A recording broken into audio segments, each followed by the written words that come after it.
Mirsa, ratusan warga kampung Pereng, Kelurahan Cibendung, Kecamatan Taktakan, Kota Serang, Banten, ini menggelar tradisi panjang mulut menyambut peringatan Maulid Nabi Muhammad SAW. Masyarakat berharap dengan cara ini akan mendapatkan syafaat dari Nabi Muhammad.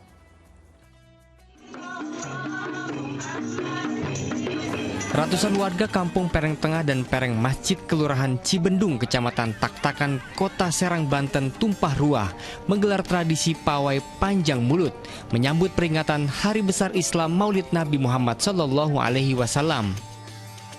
Tak pandang usia, mulai dari anak-anak, para pemuda, ibu rumah tangga, bahkan para orang tua ikut berpartisipasi dalam acara tersebut. Diiringi sholawat Nabi Muhammad SAW, mereka mengiringi puluhan panjang mulut dibawa ke Masjid Al-Faizin di Kampung Pereng. Puluhan panjang mulut ini berisi makanan, baju, perlengkapan salat, sembako hingga uang. Setibanya di Masjid Al-Faizin, isi panjang mulut dibagikan kepada ratusan warga yang sudah berkumpul sambil berdoa di dalam masjid. Jadi isinya mudah-mudahan dapat syafaat dari kajian Rasul. Intinya gitu. Harapannya Pak? Harapannya ke depan seperti apa lagi untuk masyarakat? Ya mudah-mudahan ada lebih daripada sekarang gitu. Peringatan Maulid Nabi Muhammad SAW dengan pawai panjang mulut setiap tahun rutin diadakan. Tujuannya untuk melestarikan tradisi masyarakat Banten khususnya di Kota Serang. Supaya kita diaku sama Kanjeng Nabi, makanya kita semua masyarakat meriahkan Maulid Kanjeng Nabi. Dengan memperingati Maulid Nabi, masyarakat Kampung Pereng berharap mendapat syafaat Nabi Muhammad SAW, ditingkatkan derajat dan diampuni segala dosa oleh Allah Subhanahu wa Ta'ala atas dosa yang telah diperbuat. Ariel Maronus melaporkan dari Kota Serang, Banten. Masya Allah, Alhamdulillah, suasana Maulid Nabi Muhammad SAW pada 12 Rabiul Awal ini sudah mulai terasa ya dari sekarang. Semua orang ikut gembira ini menyambut hari kelahiran baginda Nabi di hari Sabtu mendatang.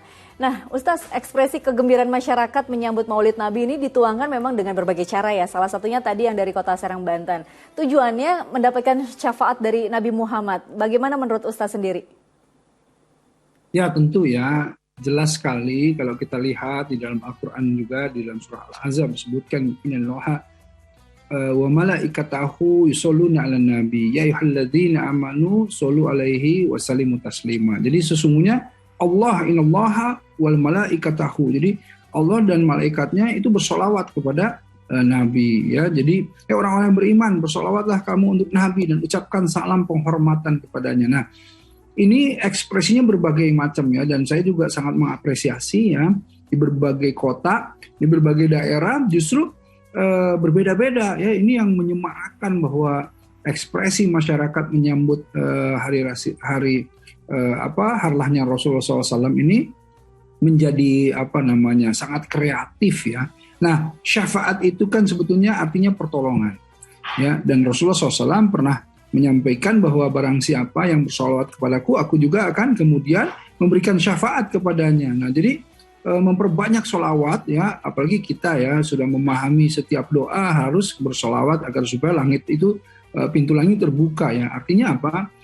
Semakin banyak bersolawat, semakin banyak mengucapkan atau bersolawat pada Rasulullah SAW, melakukan penghormatan, melakukan sunnah-sunnahnya, kebaikan-kebaikan yang dituntun ya kita i'tibar kepada Rasulullah SAW, itu akan mendapatkan pahala yang besar dan juga mendapatkan sekaligus syafaat atau pertolongan dari Rasulullah SAW. Iya, tentunya memang semua orang, apalagi umat Nabi Muhammad tentu berharap mendapatkan syafaat ya Ustaz ya. Tapi kalau tadi yang Ustaz bilang ketika kita banyak bersolawat Nabi, apa sih hal lain Ustaz yang kita akan dapat selain syafaat tentunya nanti di kelak kemudian hari? Ya, tadi ya, ketika kita di yaumil akhir itu kan kita itu membutuhkan pertolongan ya. Jadi tentu kita yang paling utama adalah bagaimana Rasulullah SAW itu memberikan pertolongan ya. Kan di yaumil akhir itu ketika Rasul mengetuk pintu surga dan pintu surga dibukakan untuk beliau tidak masuk, beliau mempersilahkan umatnya masuk dan beliau itu mencari lagi umatnya yang belum masuk. Jadi itulah pentingnya syafaat. Selain itu tentu keberkahan, karena Allah ya tadi memerintahkan bahwa kita harus bersolawat kepada Rasulullah SAW. Artinya apa? Artinya bukan hanya Rasulullah SAW saja yang kemudian memberikan syafaat, tetapi Allah pun memberikan pahala yang besar ketika kita bersolawat kepada Rasulullah Shallallahu Alaihi Wasallam. Nah, ekspresinya banyak ya. Kalau misalnya di pesantrenan yang kita pahami itu ada Syekh Al-Barzanji ya, yang kemudian menuliskan atau membuat yang namanya prosa atau nadom ya, puisi tentang riwayat Rasulullah SAW. Dan inilah yang setiap maulid di pesantren-pesantren itu dibacakanlah yang namanya karya Syekh Al-Barzanji ini. Jadi berjanjian gitu ya kalau misalnya kita menyebutkannya. Tetapi inilah yang kebiasaan yang kemudian agar supaya orang ingat bahwa siapa Rasulullah SAW dari mulai lahirnya, ayahnya, ibunya, kakeknya, ya yang menyusukannya semuanya, istrinya, anaknya beliau itu semuanya kemudian dilantunkan dalam bentuk yang begitu bagus ya, dengan prosa dan puisi yang bagus atau nazom dari karya Syekh Al-Barzanji. Kurang lebih begitu. Masya Allah. Nah, Ustadz ini berbicara tentang hari kelahiran Nabi gitu ya. Bahkan salah satu kisah menyebut bahwa paman Nabi yang bernama Abu Lahab ya Ustadz, koreksi saya kalau saya salah, yang kerap menentang dakwah Nabi ini justru ikut mendapat keringanan siksaan dari Allah karena pernah senang atas kelahiran Nabi Muhammad. Nah, apa hikmah yang bisa kita ambil dari kisah ini Ustadz? Ya tentu ketika kelahiran Rasulullah SAW itu ditunggu. Karena kan Rasulullah ini bangsawan ya, dari bangsa Quraisy ya, yang ditunggu-tunggu, yang kemudian juga terjadi fenomena alam yang dahsyat ketika Rasulullah SAW itu lahir ke dunia gitu. Nah karenanya Rasulullah SAW itu juga ya memperingati ya sebetulnya dalam tanda petik hari kelahiran beliau ya.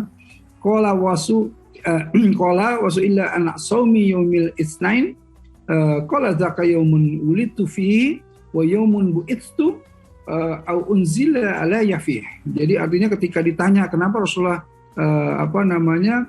berpuasa di hari Senin ya, kata Rasulullah SAW itu tentang puasa hari Senin, itu hari Senin itu adalah hari kelahiranku, kata Rasulullah SAW.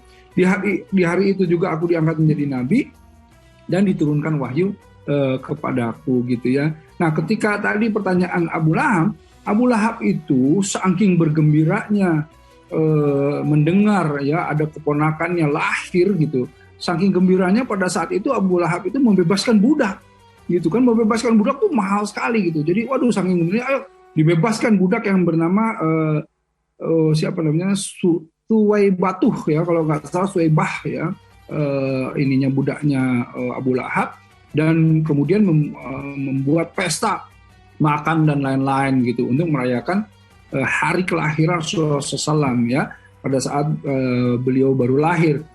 Yang kemudian kita tahu ceritanya ketika Rasul dewasa ini ditentang oleh Abu Lahab. Tetapi karena itulah di setiap hari Senin menurut Rasulullah SAW Abu Lahab itu justru dibebaskan dari siksa api neraka. Karena apa? Karena amal yang dia lakukan pada saat gembira mendengar Rasulullah SAW itu lahir. Sampai seperti itu gembiranya seseorang yang masuk neraka pun oleh Allah diberikan apresiasi bahwa hari Senin hukumannya diringankan gitu.